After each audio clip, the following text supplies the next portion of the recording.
দুটো ভয়ঙ্কর জনবিরোধী শক্তির বিরুদ্ধে আমাদের লড়াই। যারা ভয়ঙ্কর জনবিরোধী, এক, বাংলাকে যারা শাসন করছে গত 15 বছর ধরে তৃণমূল কংগ্রেস। আমাদের বক্তারা বলছিলেন চরম স্বৈরাচারী, মানুষের অধিকারকে সম্মান করে না, এরা গণতন্ত্র মানে না। দেখেছেন তো, এমনকি পঞ্চায়েত পুরসভার ভোটও করতে দেয় না। এরা আজকে চরম স্বৈরাচারী এবং চরম দুর্নীতিবাজ।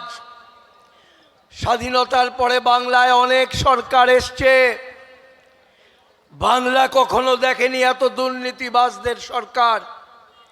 এরা চরম দুর্নীতিবাজ এবং এরা মা বোনেদের সম্মান অধিকারের ওপরে গত 15 বছর অকল্পনীয় আক্রমণ চালিয়েছে।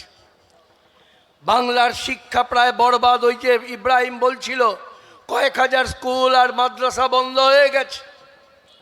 সরকারের দায়িত্ব মানুষকে সস্তায় চিকিৎসা, স্বাস্থ্য ওসব উঠে গেছে প্রায়। নামকে ওয়াস্তে গাল ভরা কথা, মাল্টি স্পেশালিটি হসপিটাল কোথায়? মানুষের স্বাস্থ্য ব্যবস্থা, সরকারের উদ্যোগ কোথায়? আপনি ভালো চিকিৎসা পেতে গেলে প্রাইভেটে যান, কাঁড়ি কাঁড়ি টাকা খরচা করা ছাড়া উপায় নেই। বাংলায় কাজ আর কোথায় আজকে? বাংলায় নতুন বিনিয়োগও নেই, শিল্প নেই, কোথায় কাজ হবে? বাংলার ছেলেমেয়েরা পড়াশোনা করে অন্য রাজ্যে যেতে বাধ্য হচ্ছে। বাংলা থেকে পরিযায়ী শ্রমিক আজকে সবচেয়ে বেশি ভারতের অন্য রাজ্যে। কোন ভয়ঙ্কর অবস্থা আজকে বাংলার বুকে। 15 বছর ধরে তৃণমূলী শাসন। সুতরাং এদের হারাতে হবে। বাংলার স্বার্থে, মানুষের স্বার্থে এই ভয়ঙ্কর শক্তিকে হটিয়ে দিতে হবে। বাংলার শাসন দায়িত্বে ওদের রাখা যাবে না। এই বিধানসভা নির্বাচনে এই কর্তব্য আজকে বাংলার জনগণের সামনে এসছে। শুধু নিজের জন্যে না, নিজের ঘর পরিবার, নিজের বন্ধু, নিজের সন্তানের ভবিষ্যতের জন্য, এই বাংলার ভবিষ্যতের জন্যে এই দায়িত্ব এসে গেছে। আবার বলছিলাম দুটো ভয়ঙ্কর শক্তি যারা ভারতকে চালাচ্ছে, আরএসএস, বিজেপি। আজকে সময় নেই। এই আরএসএস এরাই আসলে চালায়।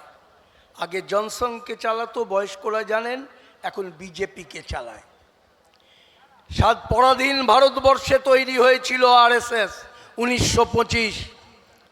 কোনো আরএসএস কর্মী বুক বাজিয়ে বলতে পারবেন না ব্রিটিশদের বিরুদ্ধে যে স্বাধীনতার লড়াই, তাতে একটা আরএসএসের কর্মীর ভূমিকা ছিল। কেউ বলতে পারবেন না। ওরা ব্রিটিশদের দালালি করেছে।